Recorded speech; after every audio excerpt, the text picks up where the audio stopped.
All right, Robert. Well, one of the main criticisms of you and of me is that we're Islamophobes and that we spread Islamophobia. Now, according to what we hear in the media, where does Islamophobia come from? Well, according to the media, David, it comes from us. It comes from a small cabal of very well-heeled, wealthy, highly financed individuals who, for some unknown reason, have decided to spend their life smearing Muslims and defaming Islam, and to create a hysteria about Islam that is wholly unjustified by the facts.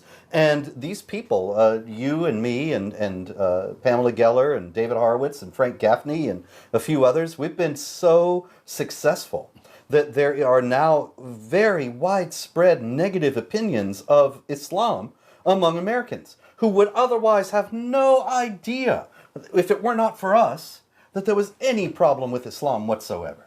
And this has to be where charges of racism come in, right? Because yes, if our criticisms, if what we say has really nothing to do with Islam, then our agenda must come from somewhere else. And yes, so it must be something like racism, as if Islam is a race or something like that. But we must have some other agenda by which we're just randomly attacking Muslims. Yes, everyone has agreed in the establishment media that any distaste for jihad terror or for the Sharia oppression of women or of non-Muslims or of any other group is wholly and solely based on racism. And they forget that Ibrahim Hooper of the Council on American Islamic Relations is a Nordic fellow from Wisconsin or Minnesota, and that there are Muslims of all races, and that jihadis have also been of all races. This is all thrown out the window, and the equation is oversimplified to have brown Muslims who are noble and good on the one side, and white, racist, redneck Islamophobes on the other side, who, for their own purposes of greed and avarice, have decided to demonize the noble brown people. So that's where Islamophobia comes from, according to the media. That's right. I cooked it up right here in this office. This is the nerve center. Now, an interesting question arises.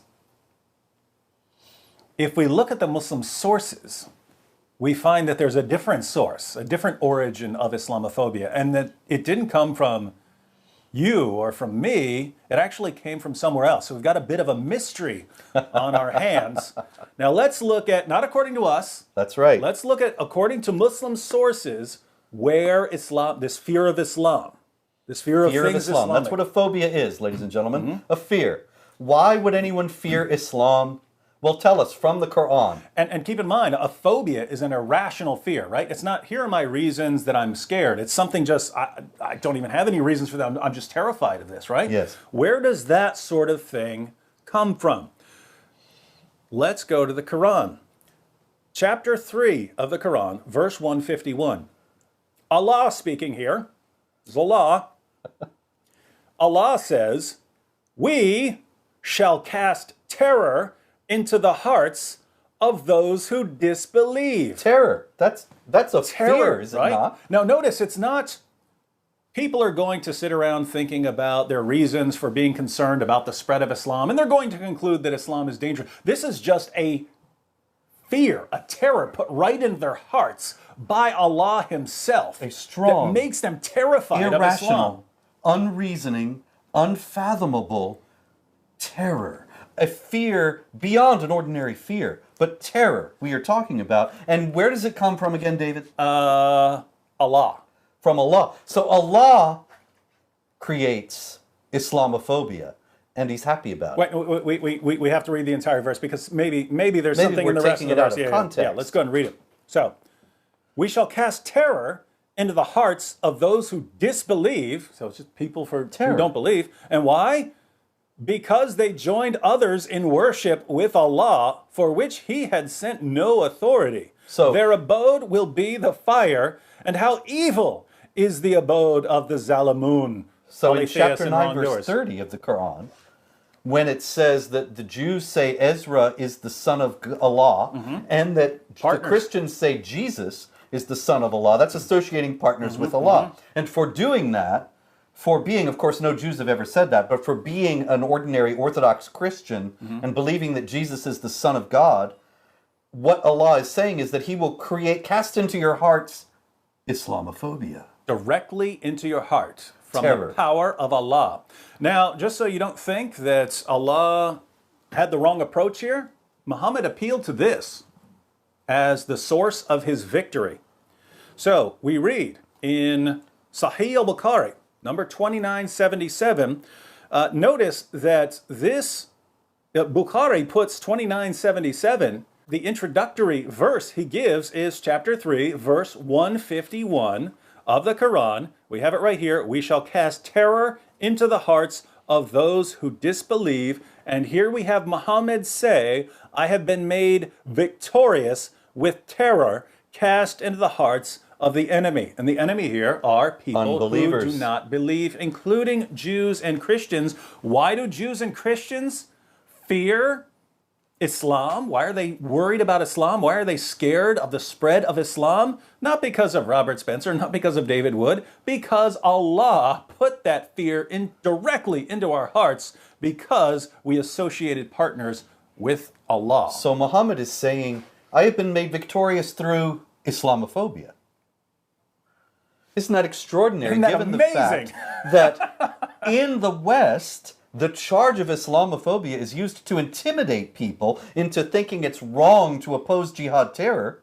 That is actually a primary way in which Muhammad is emerging victorious. I have to say, if you were an atheist, if you're an atheist, you should read this and you read that something 14 centuries ago that's used as a weapon 14 centuries ago from Allah, filling people with fear, and this is how Muhammad is going to be made victorious, and that 14 centuries later is still helping Islam spread.